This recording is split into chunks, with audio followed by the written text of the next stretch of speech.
Terima kasih Anda masih bergabung sama kami. Pemirsa, penggunaan susu ikan dalam program makan bergizi gratis mengemuka usai ID Food menyatakan tengah mengkaji pengadaan susu dan ikan. Terkait dengan hal tersebut, Badan Gizi Nasional menyatakan terbuka jika susu dan ikan dimasukkan ke menu makan bergizi gratis dalam program pemerintahan Prabowo Subianto. Badan Gizi Nasional menyatakan terbuka jika susu ikan dimasukkan ke menu bergizi gratis dalam program pemerintahan Prabowo Subianto. Hal ini dikatakan Kepala Badan Gizi Nasional Dadan Hindayana saat menanggapi kabar susu ikan bisa menggantikan susu sapi dalam program makan bergizi gratis. Namun demikian, Dadan mengatakan Badan Gizi Nasional selaku penyelenggara program makan bergizi gratis belum melakukan uji coba skema susu ikan tersebut. Ia juga menyebutkan belum ada skema dan rencana untuk memasukkan susu ikan ke menu makan bergizi gratis. Meski demikian, Badan Gizi Nasional akan menampung semua usulan yang mendukung program minum susu gratis berjalan dengan baik. Adapun kabar penggunaan susu ikan sebagai sumber alternatif untuk program minum susu gratis ini berasal dari Direktur Utama PT Raja Wali Nusantara Indonesia atau ID Food, Sis Apik Wijayanto. Ia mengatakan pihaknya mulai mengkaji pengadaan susu ikan sebagai sumber alternatif program minum susu gratis apabila susu sapi tidak dapat memenuhi kebutuhan program. Pasalnya pembangunan peternakan sapi perah Mega Farm membutuhkan waktu 2-3 tahun, sedangkan program ini akan mulai dijalankan pada 2 Januari 2025. Tim Liputan IDX Channel.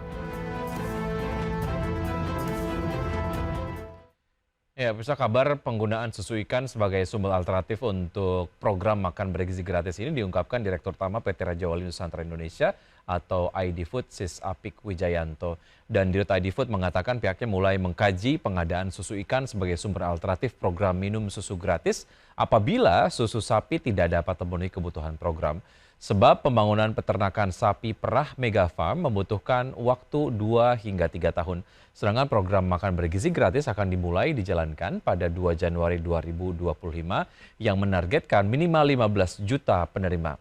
Adapun untuk menentukan penerima program makan bergizi gratis, pihaknya akan menggunakan data yang telah disusun oleh Badan Gizi Nasional, bukan dari kementerian atau lembaga lain. Terkait dengan susu ikan, sebagai informasi pemirsa bahwa susu ikan adalah cairan yang kemungkinan terbuat dari pemrosesan ekstrak protein ikan, di mana daging ikan itu diolah melalui beragam proses termasuk penggilingan, ekstraksi, dan pemurnian untuk menghasilkan konsentrat protein ikan. Sehingga ekstrak protein ikan ini tidak termasuk ke dalam kategori susu menurut definisi standar. Dan selanjutnya pemirsa, tak hanya Badan Gizi Nasional, Wakil Menteri Pertanian juga turut memberikan tanggapan atas mencuatnya wacana penggunaan susu ikan dalam program bergizi ataupun makan bergizi gratis. Lantas seperti apa tanggapan Wamentan terkait hal tersebut? Berikut kita simak informasinya. Wakil Menteri Pertanian Sudaryono menilai susu ikan dapat menjadi substitusi bagi susu sapi dalam program makan bergizi gratis yang dicanangkan Presiden terpilih Prabowo Subianto. Sudaryono mengatakan opsi susu ikan dapat diambil ketimbang mengimpor susu sapi karena keterbatasan stok susu sapi di dalam negeri. Sudaryono menyebut substitusi ini memungkinkan mengingat komoditas tertentu sudah mengalami surplus termasuk telur dan ikan. Wamentan mengatakan pengadaan susu ikan dalam program makan bergizi gratis menjadi momentum agar memacu kemandirian pangan di dalam negeri. Ia menekankan kemandirian pangan bukan hanya ditandai dengan tidak mengimpor beras, tetapi juga tidak mengimpor komoditas lain seperti telur, ayam, daging, dan susu. Sebelumnya polemik penggunaan susu ikan dalam program makan bergizi gratis mencuat setelah munculnya wacana terkait penggantian susu sapi impor. Beberapa pihak mendukung ide ini termasuk usulan dari Menteri Koperasi dan Usaha Kecil Menengah Tete Masduki.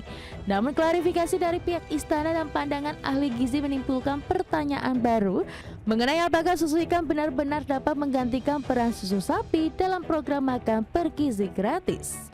Tim Liputan IDX Channel.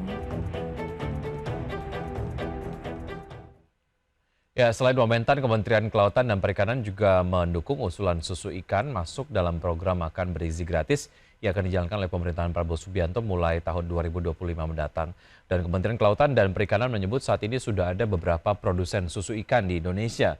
Jenis susu ini diharapkan bisa menjadi menu pengganti susu sapi di program makan bergizi gratis pemerintahan selanjutnya. Dirjen Penguatan Daya Saing Produk Kelautan dan Perikanan KKP Budi Sulistyo menyebutkan salah satu pabrik pembuatan susu ikan terbesar ada di Indramayu, Jawa Barat, di mana pabrik itu sudah mampu memproduksi 30 ton per tahun. Dan menurut KKP, pembicaraan dengan tim Prabowo sudah dimulai. Namun memang pembahasannya baru di tahap awal. Dan Budi Sulistyo mengakui saat ini susu ikan baru bisa menjadi pendamping dan melengkapi kekurangan kebutuhan susu sapi. Namun apabila serius dikembangkan, susu ikan tak sekedar komplementer susu sapi tetapi bisa jadi pengganti.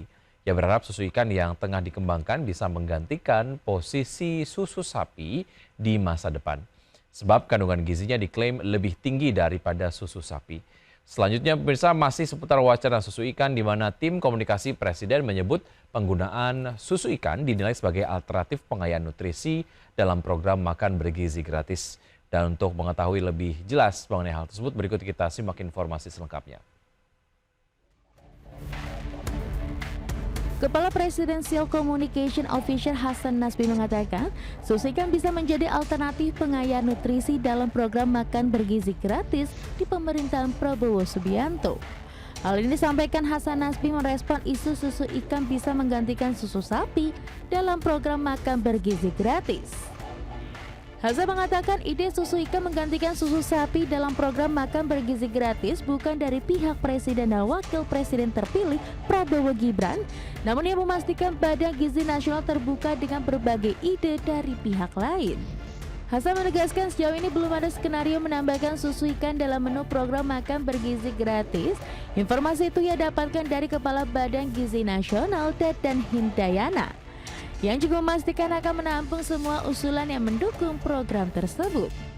Adapun sebelumnya kabar penggunaan susu ikan sebagai sumber alternatif untuk program makan gizi gratis berasal dari pernyataan Direktur Utama PT Raja Wali Nusantara Indonesia atau ID Food Sis Apik Wijayanto.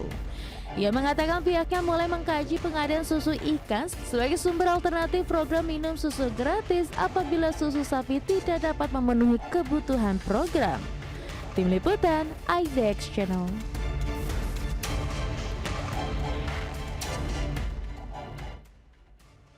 Ya, Kepala Organisasi Riset Pertanian dan Pangan BRIN Puji Lestari mengungkapkan kelebihan dari susu ikan yang diwacanakan akan digunakan dalam program makan bergizi gratis yang diusung oleh Presiden dan Wakil Presiden terpilih Prabowo Subianto Gibran Rakabuming Raka. Kepala Organisasi Riset Pertanian dan Pangan BRIN menyebut kelebihan susu ikan dibandingkan susu sapi yang biasa, yakni tidak mengandung alergen sehingga tidak berpotensi menimbulkan alergi seperti laktosa. Susu ikan juga disebut memiliki kandungan senyawa-senyawa protein yang telah terurai seperti asam amino esensial dan non-esensial dan peptida yang memiliki fungsi kesehatan bagi tubuh seperti meningkatkan imun. Di samping itu susu ikan juga disebut memiliki kandungan protein yang terpecah yang memudahkannya untuk diserap langsung oleh tubuh. Selain itu, peneliti BRIN menyebutkan penggunaan kata susu ikan juga berpotensi membuat nilai produk ini menjadi lebih ekonomis, meskipun pada dasarnya produk tersebut bukanlah susu, melainkan ekstrak ikan yang telah melalui proses pengolahan. Dan kita lihat bersama bagaimana nanti kemudian penggunaan dari susu ikan ini dapat menjadi panganan ataupun mungkin komplementer lah ya dari program makan bergizi gratis yang akan bergulir di awal tahun 2025 nanti.